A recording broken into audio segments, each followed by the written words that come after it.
ņemot vērā pie tehnoloģija attīstības, parādās arī jautājums, kāda vai un kā mainās juridiskā atbildība uzņēmuma vadībai.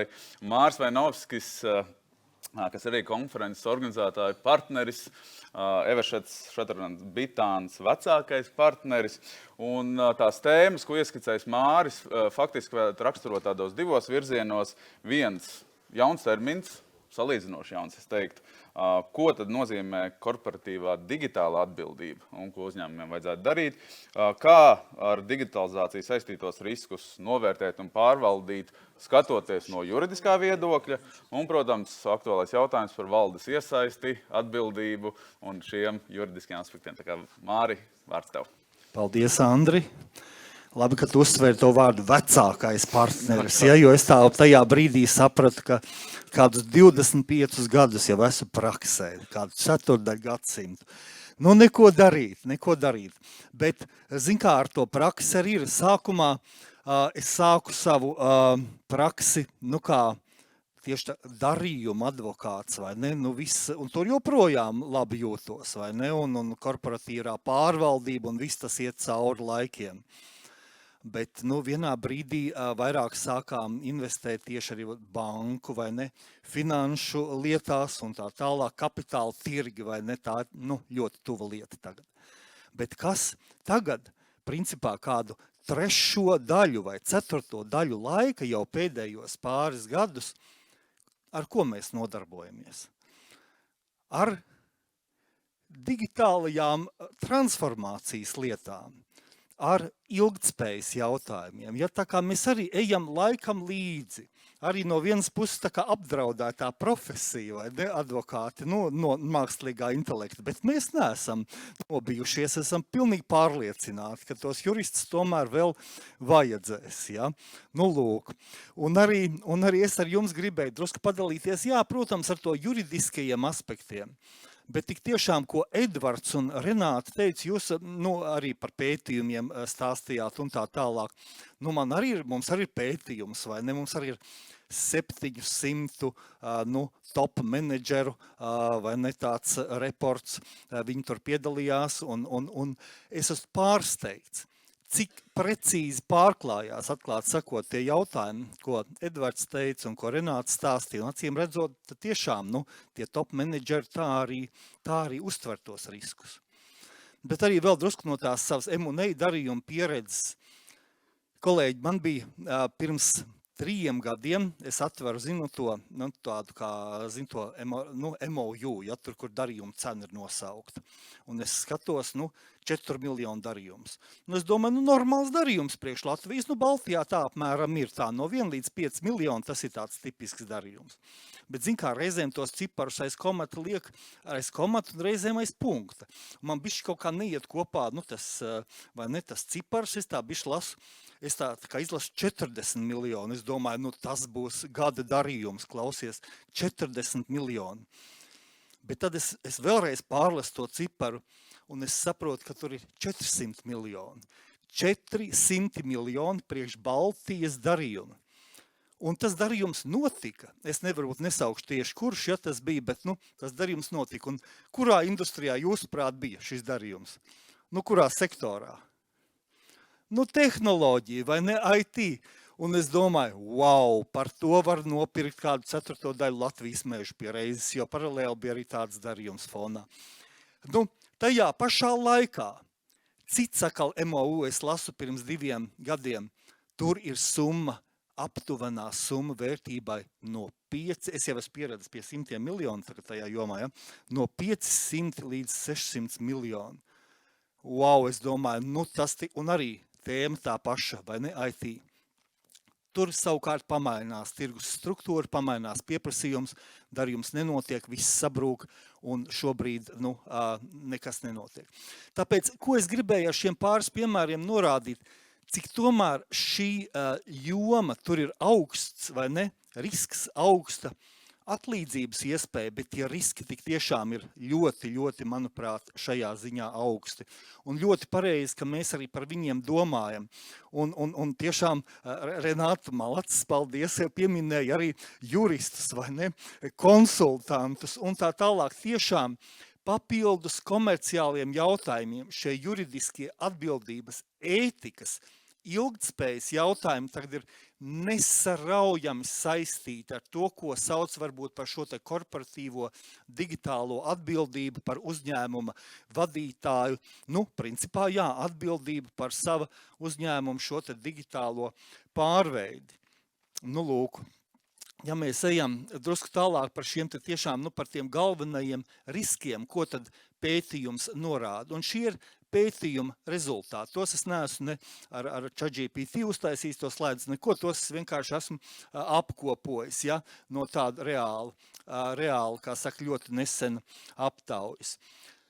Kiberdrošības riski, jā, tie tik tiešām šobrīd dominē, un atkal tāds mazs piemērs. Mums, vai ne, man ir kolēģis arī šeit auditorijā, kad tas bija aizpagājuši nedēļa, mums atnāk tāds uz 35 lapām RFP, kā juristiem ļoti patīk, atnāk e-pasts, request for proposal, tad to tādu iedvesmu tu ver vaļā, lasi, un tad tu gribi pieteikties uz jaunu darbiņu, jo katrs jauns darījums, katrs jauns notikums juristam mazliet to tauriņu sajūtu vēderā paceļ, vai ne, jo tā jau ir. Un tad tu atver to visu, un tu lasi cauri, cik skaists iespējamais darījums. Enerģētikas nozara vai ne, starptautisks darījums, starptautisks klients, un ļoti profesionāli izstrādāt. Un tiešām ar tādu acis skatos, tev nerodās nekādas šaubas. Vienīgai tādu, tu izlasi līdz beigām, tu paskaties, tur jāiesniedz piedāvājumu nodrošinājums. Tur daži 10 000 jāiemaksā. Ja? Zin kā, es domāju, un tajā brīdī, protams, tas nav tā ļoti tipiski, tas ir būvniecībā, ja, bet es domāju, tāds projekts, varbūt saņemties, un, zin kā, iemaksāt to piedāvājumu nodrošinājumu un viss, bet, protams, tajā brīdī tu gribi nočekot. Es zvanu mūsu IT departamentam, un viņi pārbauda tos e-pastus, viss normāli, ja, tur viņi, check savu tātad, tas pat e-pasti ir normāli. Un tā tālāk, un tad es palaižam mūsu starptautiskajā tīklā, un viņi un arī tas klients ir normāls, ja, tas ir tas īstais, ja. Un tad mūsu starptautiskais tīkls pasaka tikai to, ka tā pati kompānija ir brīdinājusi, ka no viņa e-pastiem tiek, viņu vārdā tiek sūtīti šie te, pilnībā, kā saka, safabricētie RFP. Bet saprotiet, cik profesionāli vienu advokātu ar 4. gadsimta pieredzi, ja arī var paņemt tīri tā gandrīz vai siltu. Augsta līmeņa krimināli, ja šie te, ļoti augsta līmeņa, un viņiem ar mākslīgais intelekts palīdz to visu taisīt, tā kā tie kiberdrošības riski ir ļoti reāli, ja, un ļoti, ļoti būtiski. Ko vēl, kur parasti iekrīt, ja, atkal, jūs zināt, es arī palasīju tos procentus, kā jūs domājat, šo digitālā pārveida, cik procenti apmēram izgāžas investīcijas, proti nesasniedz tos mērķus? Kā jūs domājat, tie ir kādi 10%, 20% vai vairāk, ka tu investē jaunajās tehnoloģijās, jo īpaši IT? Daudz. Es paskatījos, ja domājaties, 70% vidēji investīcijas šajās digitālajās tehnoloģijas pārveidē nesasniedz savu mērķi. Jūs padomājat, kāds tas ir vispār komerc risks? Pareizi, ja principā tas netiek jau sākumā pareizi, un kur teica Edvards stratēģija, vai ne? Biznesa nepieciešamība ir visam pamatā. Tas pats, kas kapitāla tirgos. Vai ne? Un šita, tās relevances izpēta, lietotāju prasības, ja? Darbinieku iesaist un apmācība.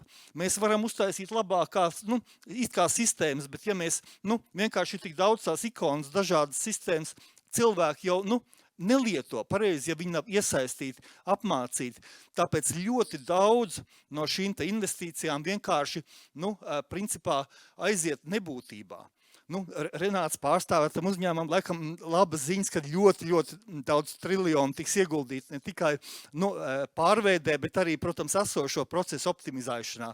Bet ko es kā jurists, kā advokāts, pēc dzīvē gūtajiem dziļajiem novērojumiem secināju, ka lielākie zaudējumi nereti rodas tieši arī, teiksim, no tā, ka tu paņem tikai to IT sistēmu, tikai varbūt tās lietotāji varbūt prasības to pat izpēti, pat tirgu izpēti. Bet ja ar privātumu, ar personas datu jautājumiem nav pareizi viss nostādīts, ja juridiskie jautājumi uz produkta drošību un kvalitāti nav pareizi nodefinēti, vai ne? Ja darbinieki nav iesaistīti, tas principā rada ļoti lielu risku, ka tā investīcija, tā multimiljonu investīcija, principā tiek pazaudēta. Tā kā tas ir, šiem aspektiem būtu ļoti svarīgi pievērst uzmanību, jo tie uzņēmumam ir vieni no visbūtiskākajiem, vislielākajām investīcijām, ko šis uzņēmums nereti veids. Jā, arī nodokļu riski, kā domā, digitālās tehnoloģijas, kas tur ar nodokļiem saistīts? Nodokļu riski parādās šo te uzņēmēju atgriezeniskajā saitē, kā būtiski tie, kur viņi ir uzkāpuši uz grābekļiem, ja? Un pēc tam konstatējuši, ka ir problēmas. Ētiskie riski, un tie izskanēja abās prezentācijās, kas līdz šim bija. Vai mēs pirms 10 gadiem tik daudz runājām par ētiskajiem riskiem IT tehnoloģiju transformācijā? Nē. Tagad ar ilgtspēju, vai ne, ar šo te ESG un visu šie aspekti ir uz palikšanu. Un es bišķi vēlāk vēl īsti pastāstīšu par arī šo te AI Act, ja, AI regulu, kas ir pieņemta pagājušo trešdienu, ja, 13. datumā, labi, ka ne piekdien, bet Eiropas parlaments ir pieņēmis tātad, principā, nosaukts AI likums, vai ne? Un tur atkarībā no tā, vai sistēma ievēro vai nē šos te tieši ētiskās prasības, sistēma tiek kvalificēta vai augsta riska, vai pat aizliegta. Ja domājieties, jūs investējat sava uzņēmuma, milzīgas investīcijas, un pēkšņi trāpa varbūt par to, ka šī sistēma, izmantojot mākslīgo intelektu kaut kādos aspektos, pat ir aizliegta pēc jaunā likuma. Tāpēc juristiem tomēr ir vēl ko padarīt. Lūk. Jā, ko vēl? Šeit ir atkal dažādos griezumos, ja, šī te aptaujas rezultāti.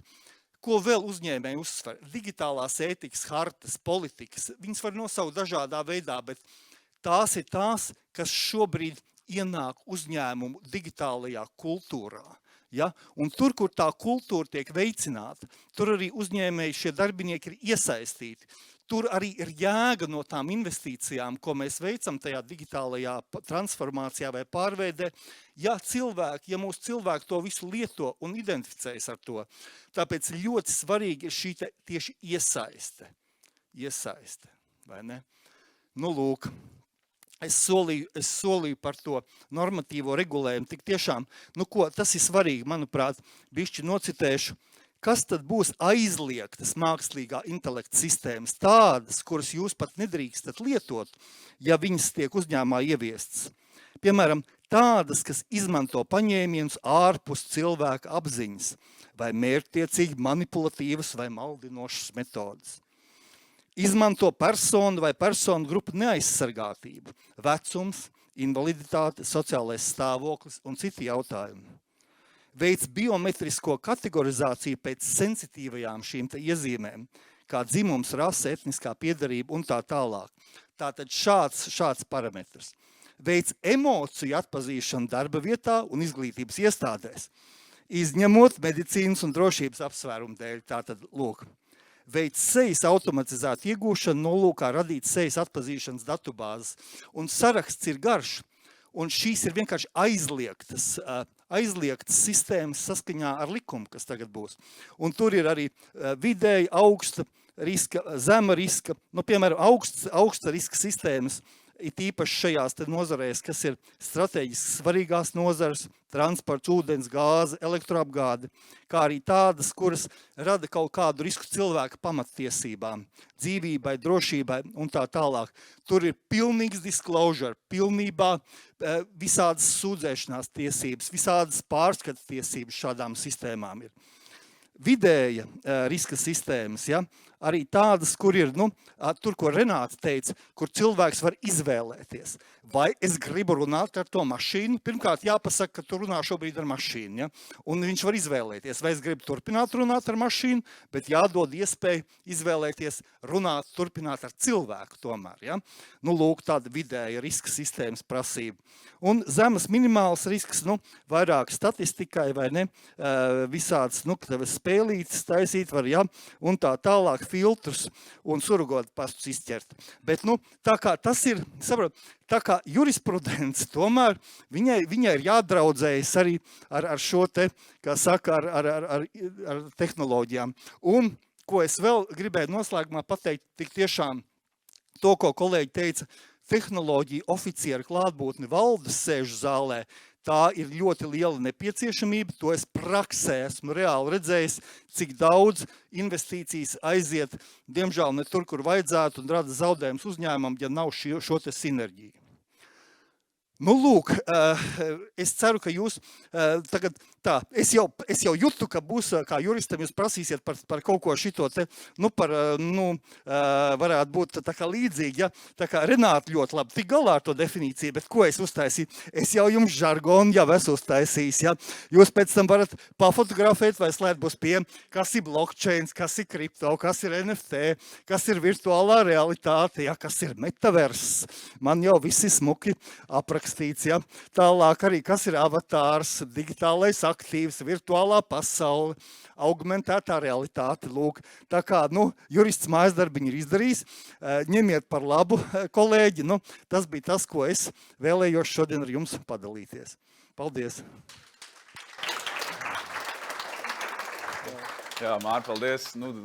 Pāris jautājumus droši vien tev vairs nav jāuzdod, jo atbildes jau ir uzliktas uz ekrāna. Paldies par to. Bet tas jautājums ir tāds, valdes un padomas atbildības, skatoties šos digitālos jautājumus, ilgtspējas jautājumus, tad Eiropas Savienības regulējums tikai pieaug un pieaug. Kā nepazust šajos juridiskajos džungļos, jo ar vien vairāk tad ir tādas bažas, vai man tad izvēlēties būt par to valdes locekli, vai tomēr nē, jo tā atbildība pieaug, bet manās rokās taču nav tik daudz tie instrumenti. Nē, draugi, ejiet valdēs, ja, uzņematies, ejiet uz priekšu, bet galvenais šeit ir, es ko pēc prakses dziļas varu teikt, šī te iesaiste, vai ne, darbs ar ekspertiem, tas laiks, Andri, kas ir it kā, ieguldīts, nevis pazaudēts, veidojot šo stratēģiju, konsultējoties, vai ne, un izveidojot, aptaujājot klientus, lietotājus un iesaistot savus darbiniekus, tas nekad nav pazaudēts laiks, vai ne, tas ir ieguldīts laiks, un diemžēl pēc manas ilgtermiņa prakses, tur, kur tas nav bijis, tur, kur tehnoloģija, investīciju jautājumi tiek pieņemti, vadītājs aiziet uz vienu semināru, vai viņam atnāk ļoti labs pitch, un viņš ir tik iedvesmots, un tagad mēs ejam tajā virzienā, un viss, saprot, un iegulda tos 50 miljonus vai cik, un beigās izrādās, ka tas, diemžēl, nebija tas, ko tomēr vajadzēja. Ja? Un tur, bet vadītājus netik daudz iesūdz tiesā joprojām par šiem te lēmumiem, jo arī, diemžēl, mūsu vēl tiesu sistēma līdz galam vēl neizprot to visu. Ja? Tas viņus glābi, ja? Bet tas neglābi biznesu no sagrūšanas. Tā kā tiesvedības nav tik daudz tieši par šiem lēmumiem šobrīd, bet tas, ka biznesi ir zaudējuši miljoniem kapitalizāciju, to es esmu reāli pieredzējis. Paldies. Un otrs jautājums, kas ir lielākie juridiskie riski no uzņēmuma vadības puses, ja mēs skatāmies uz tehnoloģijām šobrīd? Kas būtu tas? Kur var iekrist? Jā, tātad var iekrist uz šiem, piemēram, uz to sarakstu, ja, uz tiešajiem aizliegumiem, ja mēs ejam un taisam sistēmu, kas ir vienkārši aizliegta, ja mēs taisam sistēmu, kurai nav ņemts vērā sensitīvās personu datu apstrādes aspekti, ja, un ja mēs taisam sistēmu, kurai arī citi tie, tie būtiskie, piemēram, informācijas drošības. Ja mēs taisam sistēmu, bet esam aizmirsuši, ja, teiksim, par informācijas drošības aizsardzības līmeņiem, un beigās izrādās, ka normatīvais regulējums pieprasa daudz augstāku drošības līmeni, kā mēs vienkārši esam palaiduši garām. Ja? Un tad, lai visu pārtaisītu, atkal šie ir lielākie riski. Personas datu aizsardzība, tālāk drošība, un trešais vienkārši pārskatīšanās un taisa to, kas vienkārši ir aizliegts. Tad netaisam to, kas ir aizliegts. Labi, paldies. Māris Venovskis, Eversheds, Bitāns vadošais partneris.